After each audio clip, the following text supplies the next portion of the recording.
Welcome to Happy, Healthy, and Skeptical. We are your hosts, Christy Palermo and Jennifer Hobson.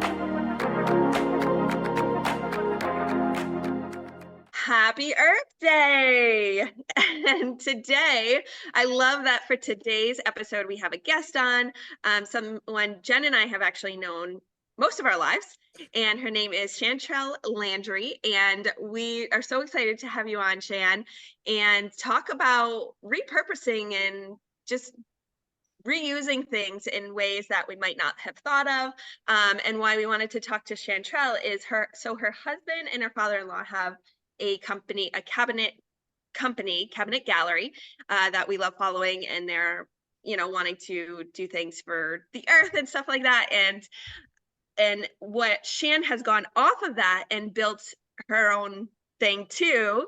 I will let you share much more on it, Shan, because I'm not going to do it justice, but it's called Cabby Chic, and she repurposes the pieces that they don't use anymore into things that people can use now. And it's just so fun and such a cool idea. And we figure this might kick off a conversation that might inspire our listeners to start doing things maybe a little bit differently, or just some fun ideas, or to get in touch with Chantrel because they have such cool pieces that you can purchase that are great gifts, and everybody loves to receive. So Chantrel, take it away and tell us a little bit about Cabby Chic and where your inspiration came from for it.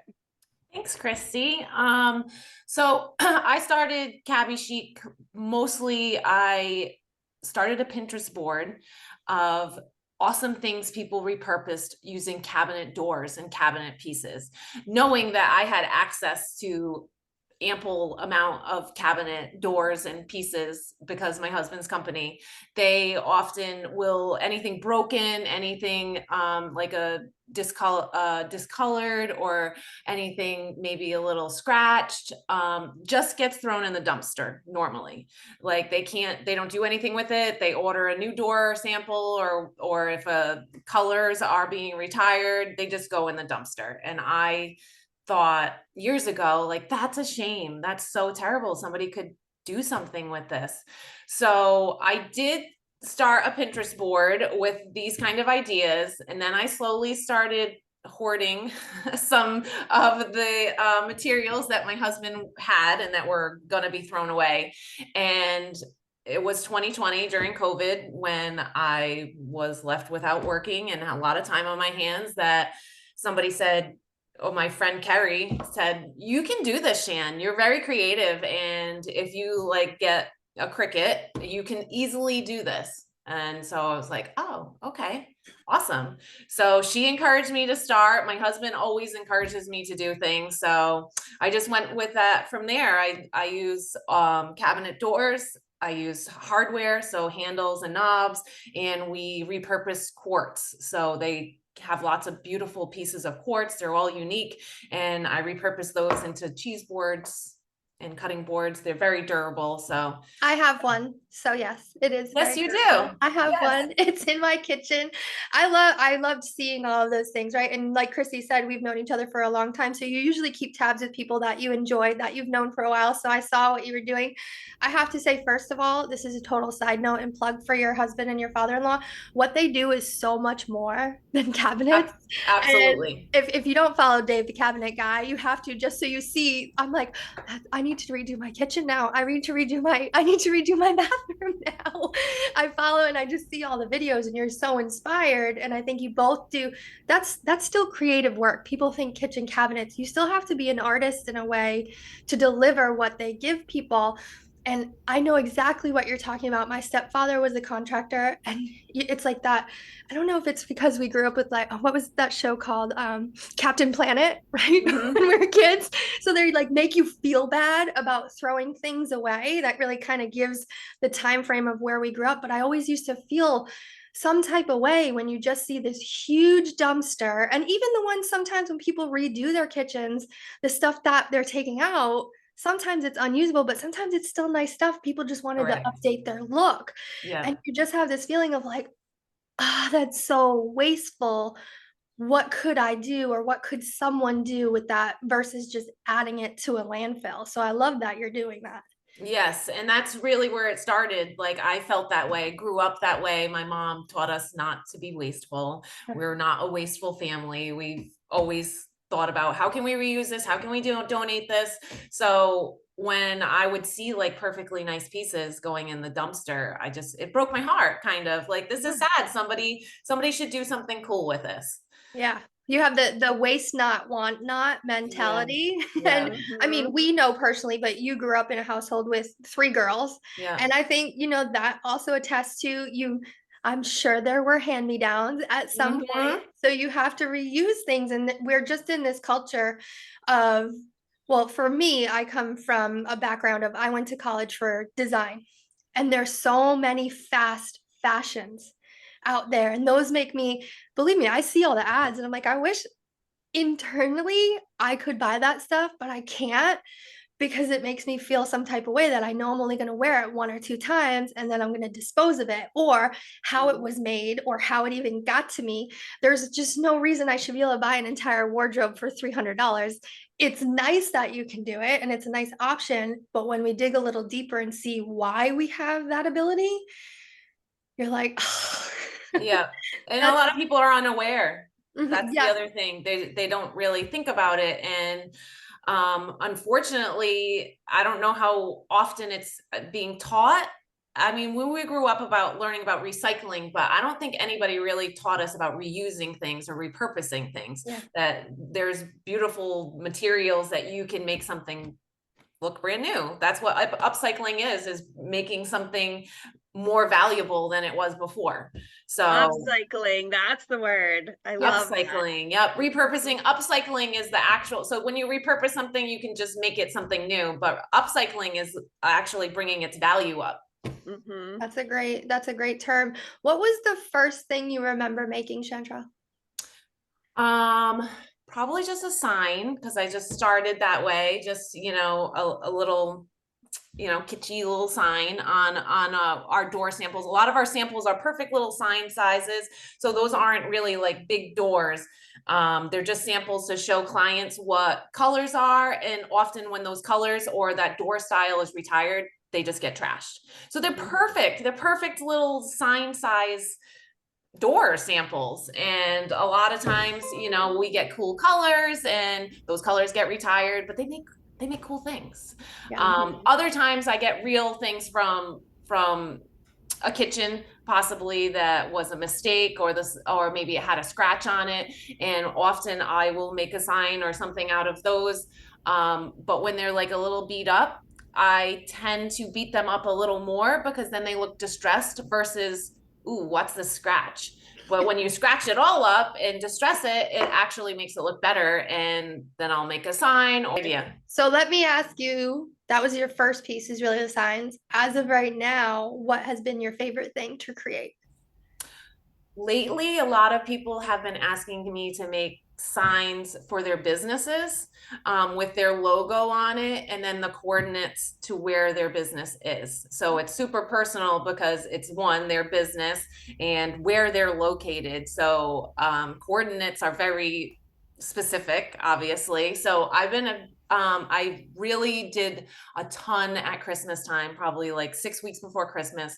And to me, the exciting part is that I got rid of these items, and then people are putting them in their houses. They're not going in the dumpster. So I had sold over 40 something signs in November to December this year. And many, almost all of them were like coordinates or towns or something like that. They're personalized, but they're, like I did a lot for Barraville people. That was the biggest one, Barraville. That's where I live. So people they like them as gifts because they're personal, but they also are something that they can give to somebody that they're not super close to. So like, oh, I know you live in Scituate, but I don't know what to get you for a gift. And people loved that. They were like, oh my God, I'm going to give this to so-and-so. I didn't know what to get them, but this is super personal. So I like that. I think most people really do, cool. right? There's a little bit of thought in gifting versus buying something that anyone can buy at, Right. Walmart and Target. And then you feel like, all right, they got me something because they felt the need that they had to get me something versus they put some thought into it and they made it personal. And that makes you feel a little bit different when you receive something that's had thought and is personalized to what you love. Right. And I give people options. So if you reach out to me for something personal, I will often send you the supplies that I have, because basically it's based on what I have. I like to say I'm semi-custom, because you can't say, oh, I want a blue door with this on it. Well, I don't have a blue door right now. So I usually send them my material list, and then we, like I say, we collaborate together, because it's usually their idea for somebody or a business or something like that. And they got to pick out the door, but then I'll make the design and send it to them, and they'll approve it, and I'll make it. It's great, because if you were to try to personalize something through another company, it's very expensive. Yeah. When I look at some of the things other people do, I'm like, whew. But for me, I'm not buying that material, so why would I charge It's super extra? smart. You have a Yeah. low overhead, right? I think for Exactly. anyone that maybe even they have that artistic kind of spark in them and they don't know what they could do, this is a great opportunity to go, all right, what do I have access to? What is something that's low cost, but I can use my creative, spark there and create something else? So let me ask you, outside of Cabby Chic, what are things that you have applied maybe in your home that are similar? Because I feel like this can't just be one part of your life. You must be similar in other ways, maybe in the house with kids. I don't know. I'm just thinking of that. Like, that can't just be one part where you're that way. Definitely not. I definitely reuse things all the time. I was brought up that way, like mostly furniture. Like people will send, honestly, now that I'm doing this, people ask me if I want their furniture to upcycle. And I'm like, I just can't, I don't have the space for it right now. But I mean, someday I'd love a big barn where I could take in your furniture and upcycle it somehow. But no, I'm totally somebody that reuses stuff. Honestly, just looking in my room right here, like some of our hooks for our kids' jackets are just on a piece of like board, like probably from a pallet or something. But they look rustic and cool, and my husband probably just ripped it off a pallet. Like their coats are hanging on them. Which would normally cost in a store that was Right. mass created. So there's Correct. thousands of people with the same piece. It costs $100. And I think we just have to start thinking differently. I mean, sometimes people have access to that, sometimes they don't. But there's so many places like Savers, and then there's places like Home Depot sometimes, like they're selling the stuff that people can't use, but people are so afraid of things not being perfect that they avoid them, where I'm like, where's the clearance chipped aisle? I want to go to that Yeah. aisle and Hey, see I'm what just they like have. you. Same Yeah. thing. And That's how I was brought up. I think it's something to say. And I think our generation is a little mixed. There's people that maybe they didn't grow up with a lot, so they want new, they want their own things, they have their own money. And then there's other people where they just had experience where they feel inspired to use old things and, like you said, upcycle them. Now they're worth more or they have more sentimental value. I'm not a big person on attaching emotion to pieces. I try not to be that way because I have moved so much in life. I couldn't always take everything with me. It's so hard not to do. It's really hard, and going, all right, does this have a certain amount of sentimental value? Does it mean something to me? Why does it mean something to me? Or maybe I can then gift it. If it means a lot to me, imagine if I gift that to somebody else. I mean, I'm sitting at my dining room table here. This is where I work in my space. And this was from my mom, who was from somebody else. And I don't care if there's some crayon on there or some paint on there, because it means it's lived in, right? And it's Right. okay that it's And not. if it was perfect, you would be upset about the Yeah. crayon on the table. That's why I So keep it. it's good that And it's not perfect. that's the right idea. And I think that part is where we just kind of need to switch our thinking. And obviously today, being Earth Day, is a great day to start and switch that thing. It's not just about planting a tree. By all means, please go plant a tree. We have to really take a second and go, all right, what are we using every day that has a purpose, and what is something that we're continuously adding into our lives that we just don't really need? Christy and I have talked about this before, this idea of setting a certain amount of time where you don't buy anything for yourself. And we're not talking essentials, your food, things like that. We're talking about, all right, I'm going on vacation. I did this experiment last July. I feel like you'll really appreciate it, Chantrel. We go to Vegas every year, and we went last July. typically there's this progression when you're going on a vacation. You go and get new outfits and you get new accessories and you get new makeup and you might even get a new suitcase. I went with the intention of I'm not buying one new piece of clothing, not one. And I was there for 6 days and we had a lot of events and I was successful in that. It was a challenge for sure, but doing little things like that. Have you ever done anything like that? I'm not really a shopper, so I easily cannot shop, like easily not buy myself things. I'm just not really a shopper. Maybe more home good things would catch me than clothing. Yeah. So I can easily do that. That's awesome. And I think, but that's because of the habits you've created for yourself. And I know for me and for other people, sometimes as a mom, that then changes to, oh, my kids need this. I They definitely need understand that. that. And again, they're growing. So it's a little different. I know my kid has grown a bazillion sizes in 1 year, but it goes to the thing of, do they really need this toy? Can we repurpose this toy and give it back? Oh, I know a friend that's having a baby. Now I can give this to them and I know they have that. And if we just take a little bit more of intentional time and thought around the things that we have and the things that we actually need, I just think it's more purposeful than just continuously consuming. I mean, it boggles my mind when I just go to one shopping center. And I don't know if other people think like this, but my one thought while I'm in the shopping center is there's a billion other ones like this, and they all have the same amount of inventory. And it's not all bought. Where does it end up? Right. In landfill. Mhm. Right. Totally. Yeah. Totally. I know, So and I yeah, think that's a thought that I've always had. And that's where I started with this. I'm like, this is sad. I don't want this to go to a landfill. Actually, like that was one of my first when I was like making a logo and like if you go to my website, that's one of like the mission statements is that we want to put less in the landfill. So it's sad to know how much good stuff could possibly be in there. Like there's a lot of good stuff people throw away. I wonder if you guys have this, but in our town we have like a Facebook page where you can donate free items and just say, hey, I've just put this dresser on the side of the road, come get it for free. And honestly, I think most people in this town love that page. And I want to say pretty much everything probably gets picked up.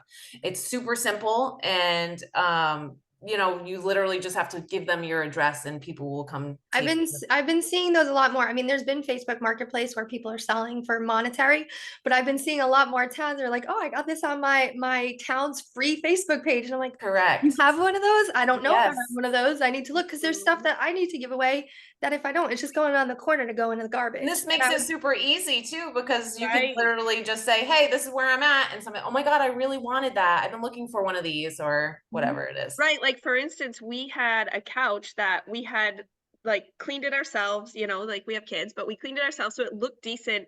But because we had lived in it, like when I tried to have a donation truck come get it, they took some of our other stuff, but they were like, oh, we can't take the couch. And it like broke my heart that I was like, oh, we just have to like throw it away. But it was before I knew of these. Now I know of the town Facebook pages that are just everything's free, and Yeah. everybody's swapping because it's still in such good standing that it's like, so I love back to what you're doing and the different ideas you've had I love the coordinates too, because I also think of, well, the coordinates obviously is very specific and personal, which is so nice with the invention of the Cricut that you can do that at home. And like you said, logos. But some of the other things you've mentioned, I think of like, I go to Home Goods for things, but I would rather shop small. I would rather go to someone like you where I can get gifts like this that end up being way more personal, and we're reusing things where it's not just ends up being something everybody else does have too. It's so Right. unique. And I want to give a shout out to the one that I have that your sister gifted me from one of the pieces you made, and it's a cabinet door that's black. And for anybody, I'll try to describe it. It's turned on its side so that the handle is like the kind that's like a little half C. How do you Oh like yeah, a that's a cup pull. Yep, cup that's called the pull. cup Okay, pull I'm like, what's handle. the name of Yep. it? I don't know. So when you turn it on its side and that's at the bottom, it becomes a little space you can put a piece of chalk. And Chantrel had turned the middle of it into a chalkboard, like put that chalkboard paint on it or whatever. So now it's a black chalkboard I have above my desk, which is so cool looking. Like it's just a unique little chalkboard, and it has a little holder built in Right, right in right. there. So Like, I repurposed the door and the cup pull, which is a handle. yeah. So a lot of like I made trays certain sizes of doors, actually they're more like drawer fronts, so they're more narrow. We use that. We use laminate. So Dave works with a lot of laminate, and they have scrap pieces that would just go in the trash because they're too small to be anything else. But I put those in the center because the drawer front had 2 holes in it. So I put the laminate over it and I used handles and we made trays. And those were like my favorite at the time because I used so many different repurposed pieces. We used the door, we used the laminate, we used the handles. And, you know, to me, that was like, oh my God, I got rid of all these pieces. Like I upcycled all these pieces into one tray. I think And I'd it have a looked hard good. time. I love that. I think I'd have a hard time not wanting to keep them. Some of them have been like that, but then I remind myself, like, I can make that again. You can But- make that again. Yeah. Absolutely. Yeah. What True. tips do you have for someone, Chantrel, maybe that wants to do something like this, or maybe just one tip that somebody could do something differently in their home where they can reuse or upcycle something? I would just say just go for it. Just it doesn't have to be perfect. I think you guys know this a lot, and my sister reminds me of it all the time. She's always saying you don't have to be perfect to make a difference. You don't have to be perfect to or recycle perfectly or to make the little bit of a difference. So if you find something that inspires you in your house, whether it's a piece of wood, whether it's a rock outside that you want to paint because it's perfectly flat or whatever it is, go for it. Just go for it and see how it works. And maybe because it's upcycled and you mess up on it, it's not so heartbreaking. Like, oh my God, I bought this beautiful piece of canvas or whatever, and now this is ruined. When you work with something that you're going to upcycle, you're not really, if you're experimenting, you're not really giving anything up. Yeah, I think Go that's for it. perfect. I'm currently reading The Slight Edge, which if you've never read it, it's an amazing book. And one of the main topics in there is what you do matters. And I think a lot of times people avoid, recycling, upcycling, reusing because they think just me doing something doesn't make a difference. And Right. we've proven this over and over again. Everyone doing a small amount, that's what leads to a collective change. And just you deciding to do, a side project or whatever you saw, but taking action, you could have still been thinking about all the projects you could be doing rather than taking action and doing it. And you went from, playing around with what was left over to creating a business that offers somebody that's personal. And I love that you include people in the creative process. It lets them own a piece of it, right? It lets them be a part of it, or maybe it'll spark them. People think, oh, I'm not creative at all. And you're like, well, you just created something. It's so funny because I keep saying like we collaborated together and they want to give me all the credit. And I'm like, no, like this idea wasn't mine. Like this idea was your idea. Around Christmas time, a lot of people did them for like their bosses. That was like, I think where it started with like the businesses. Because again, that can be kind of like a tricky gift to give your boss. Like, what are you going to give them? So like I made one for Wright's Farm, and the woman that reached out to me, she's given me a ton of business, but she doesn't want to take credit. I'm like, this is a collaboration. Like we did this together. No, it's all you. You're the creative one. I'm like, no, I wouldn't even have made this without your idea. I love that. That's I mean, so some people awesome. sell themselves short, right? They're like, I'm not Yeah. creative at all. And you're like, just try. I loved it. I love your tip too. I mean, I think it's funny. It's making me think of there's this old bird bath that was here when we moved here. And I keep going, oh, I'm gonna have the kids help me paint it and just make it really funky because it's just ugly right now. And I've said that since we moved here. We've been here 8 years, and I'm like more inspired. I'm like, oh, it's nice outside. I have to put it on the calendar to do that because I'm not going to throw it away. Yeah. Right. It's just something I can add. I have a ridiculous garden outside that takes up entirely too much of my time, but we were inspired by someone else. And that's what I think is at the heart of this is you can inspire other people. We have a friend up in Vermont. They own Be Well Homestead, and everything he uses isn't brand new. Right. It's a chair, or it's a bicycle, or it's a pallet, right? To create all these really beautiful things. And when I see it, I'm like, that's more beautiful than any perfect garden that I've ever seen. And I think at the heart of what you're doing is you're inspiring people to be both creative and resourceful. Yep. Mhm. Yep. Thank you. That's honestly exactly what I was going to say too. I think it's so awesome to inspire people to one, do more in their own home and with their own family. And as we're having this conversation, I'm like, yeah, I need to get even better because I tend to, like you just fall off the wagon of doing things resourcefully, and it makes me want to repurpose and to just donate where I can. Where now I'm getting out of the newborn phase, I have all this baby stuff, and there's plenty of young families around here that I can repurpose it to. So but yeah, that creative side too, where so many people don't think they're creative, like Jen was saying, I think that's a wonderful gift to give somebody in the person who's gifting, to be able to be the creative person that they didn't even know they had that in them. Yeah. And then it just keeps all turning for everybody else. It's just the gifts that keep on giving, really, which is Yeah. what I think to say. Absolutely.